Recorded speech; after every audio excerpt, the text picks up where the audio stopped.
Hi, everybody, and welcome to Step Into My Office. Today, we're doubling down on successful women because I'm on the set of The Daily Show with Jon Stewart to talk with Samantha Bee and Jessica Williams. We're here to get the inside scoop on how they create fake news on a nightly basis for millions of loyal fans, and to find out what career secrets they have that we all can use.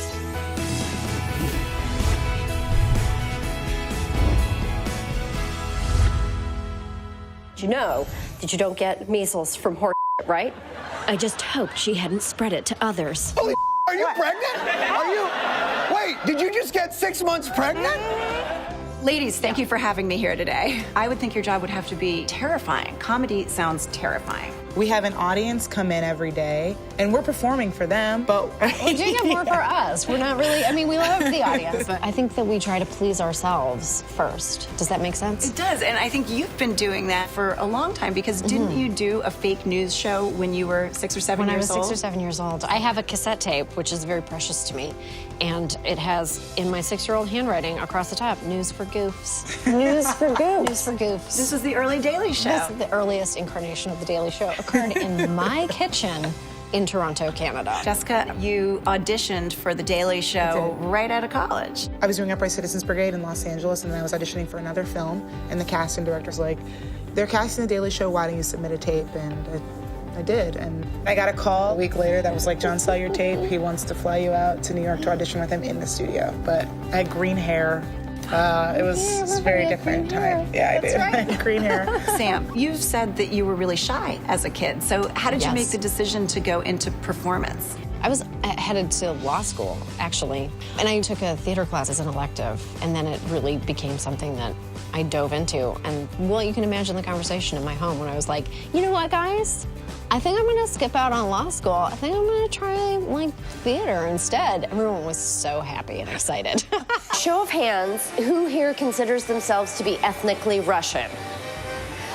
Oh my God, okay. You have the pleasure of working with Jon Stewart. Tell me what he's like as a boss. When I first started working at the show, I would kind of go into John's office and be like, so, like, what's the secret of comedy? Like, how do I do what you do? And the first thing he said to me was, you just need to, like, figure out yourself and your voice and, like, let that happen, as opposed to, like, trying to force it and trying to impress everyone. How much do each of you plot out your careers, in as much as it's even possible to do that? Anything that's longer than, like, 3 years from now, I'm like, I couldn't even, because my life has changed so much in 3 years. Sam, what about you? I don't have 3-year plans or anything like that. It's more of a 6-month kind of loose. We have to keep it very loose because things change in our lives so fast. I think a lot of women will be happy to hear that you've gotten where you are without having some sort of great grand master plan and strategy. I kind of just went with it, actually. My son is 16 years old, and he still wears Velcro sneakers.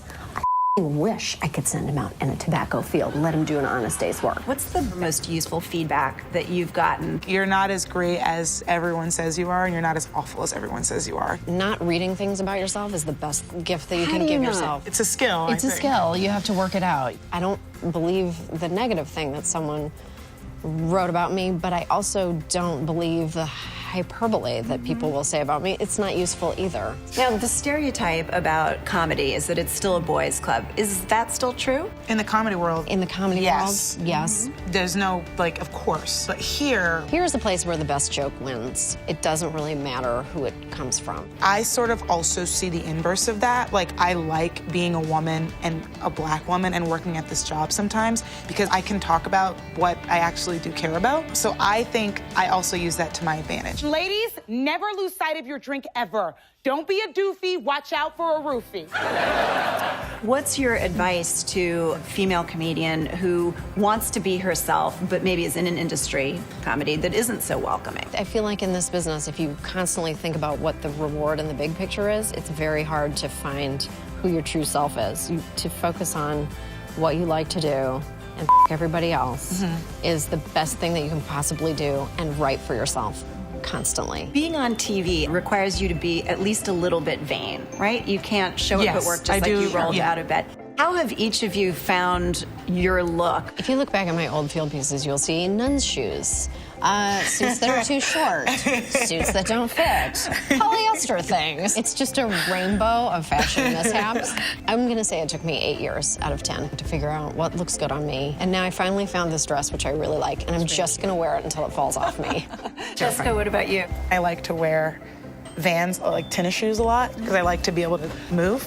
So I just kind of started doing that, and it just sort of stuck. But I remember starting to wear suits and being like, this feels comfortable. This is like as comfortable as I want to be when I'm doing comedy. Of course, there's nothing we can do to stop this from happening, even though pretty much every other developed country has somehow stopped this from happening. Okay, so you know Glamour magazine does Glamour do's and don'ts. I want to ask you both for some workplace do's and don'ts. Sam, yelling at work. Yell talking? Probably a don't. Whisper talking isn't good either. You want to strike a balance. Friending your boss on Facebook. That's a definite no. That's a big time no. Let's return to a time of privacy, shall we? Buying your boss a birthday present. Oh. Do or don't? I would say no. No. It seems like your boss is the least likely candidate to need a gift. Okay, so but birthday gift to the assistant then. Glamour do? Glamour do. You boss, give your assistant a huge gift. Ladies, thank you both so much Thank you. for having me Thank into you. your office today. We're so excited. If you enjoyed our conversation with Jessica and Samantha today, tell us so in the comments below, and be sure to let me know which career women you want to hear from next. Thanks for watching Step Into My Office, and don't forget to subscribe to the Glamour channel.